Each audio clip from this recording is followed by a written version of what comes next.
We're going to be looking at section 3.1 again, talking more about critical numbers and absolute extrema. So, the definition of a critical number. If we have a function and it's defined at c, if f prime of c equals 0, or if f prime of c is undefined, then c is going to be a critical number. So the original function, what this is stipulating is that the original function must be defined at c. If the original function is undefined at c, then it's a vertical asymptote and it is not a critical number. So how do we find critical numbers? This is review. I just set it up here. What we do is we take the derivative,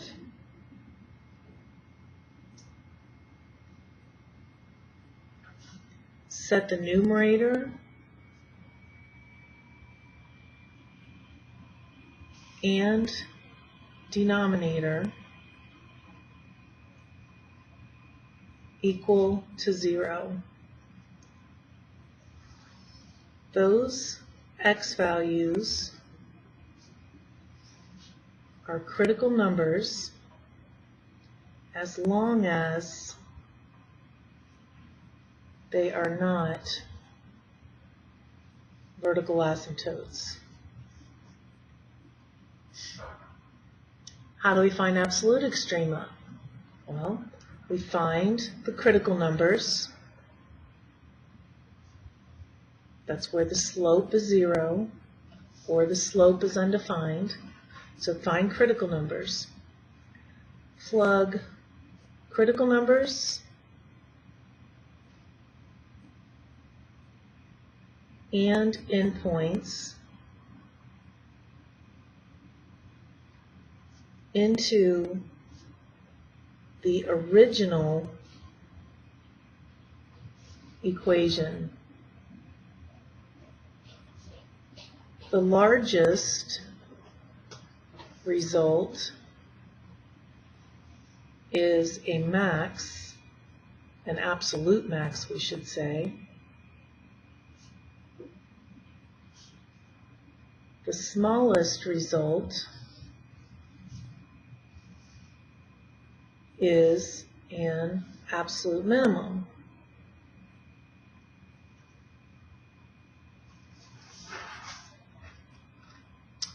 Okay, so looking at some examples.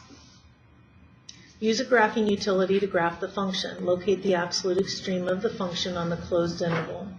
So we're asked to do this on the calculator. It's tough to graph these on the calculator though, only over certain intervals, but I'll show you how to do this. So what we want to do is go to y equals. You want to put in 3 plus x squared. But then you have to say you're going to divide up this function. And we only want it to graph when x is, and I'm going to make the window so that it's automatically greater than 0. So I'm just going to say that x needs to be, I go under test, less than or equal to 2. And then I'm going to go in here, I'm going to put 3x plus 1. I'm going to say divide it up, only graph it when x is, go to test. Now I'm going to want to say greater than 2. And you'll see why. See, what I'm going to do is I'm going to set my window to only go from 0 to 5. So I don't need to worry about talking about those two. So I'm going to go to my window. I'm only going to look from 0 to 5. I'm going to do a zoom. I don't want to do a zoom 6. Just hit graph.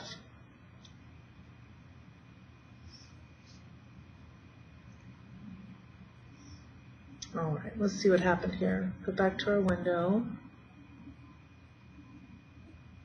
Okay, we must need to use parentheses around this because it's not quite graphing it correctly. Sorry about that. So I'm just inserting the parentheses. See what happens now. There we go. That's the way it should look. Okay, I want to see on down here further, so I'm going to extend my y values.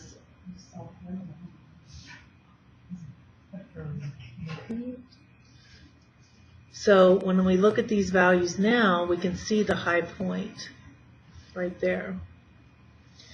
Okay, so I want to now find the absolute extrema, so I'm going to look at I can look at my table, or I can even check the points. I can see that this is going to be my lowest point and this is going to be my highest point. So therefore, I know that I'm going to have an absolute min at 0 back into the function it belongs into, which is this one, 3. And then I'm going to have an absolute max at 5, 16. I don't even have to find the critical number on this one because I can see right here, I could have a critical number at whatever makes this equal 0, but I can see there are no lower values, so it's not really necessary. All right, so now I'm going to graph this one. So I'm going to go to y equals. And again, I'm going to set up my window from the beginning to only go from 1 to 4. So now when I'm at y equals, I'm going to say graph x squared, but divide it up. Actually, clear it out first. X squared, divide it up though, use the parentheses. I'm only going to graph it when x is less than 2, because I already know I'm making it greater than 1 because of my window. Go to test,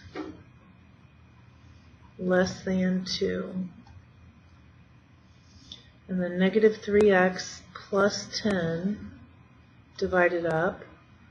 And now I'm going to say only when x is test greater than or equal to 2. Okay, looking at this graph.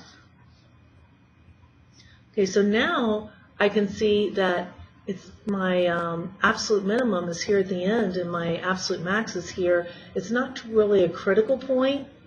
It's not a critical number, but it's where it gets divided up. That can also be an extrema, where it changes functions, because that is actually kind of like a critical number.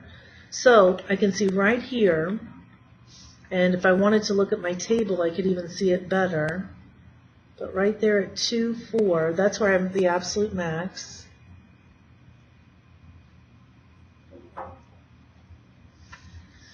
And that absolute min was down here, and that must be at our endpoint of 4, so I can plug that in. Negative 3 times 4 is negative 12 plus 10.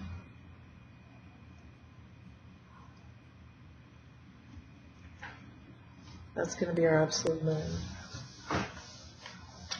All right, so what do we do? This is on page 34. I'm sorry, on page 165. It's number 34. When we're given problems like this where we're given pictures and we're only looking over certain intervals. So here they're graphing the function y equals 5 minus x. That's just a linear function. And they're asking us over this interval, blow this up a little bit, over the interval from 1 to 4, over this closed interval, they're asking us to find the absolute extrema. So for part A, my absolute max is going to be at this endpoint. It's at 1, 4. My absolute min is going to be at the other endpoint, which is 4, 1. On part B, though, see how it has a parenthesis here? That means we're just getting closer and closer to 4, but not equal to it. So in this kind of problem, this is no longer a closed interval. It's an open interval. I do have an absolute max still at 1, 4, but now there's no minimum, because I'm not equal to 4. So I don't know what 3, if you say, okay, well the minimum's at 3.9. Well, I could say, what about 3.99? And then you say, well, okay, it's at 3.99. Well, what about 3.999? You get the idea. So in this case, there is no minimum. On C, now we're looking at it differently. See, now we're getting closer and closer to 1, but not equal to it. So in this case, there's no max. But we do have an absolute min this time because we're equal to 4. So this is absolute mins again back at 4, 1. And then for part B, this is an open interval on both ends, so it's impossible to have any extrema. So in this case, there are no extrema at all.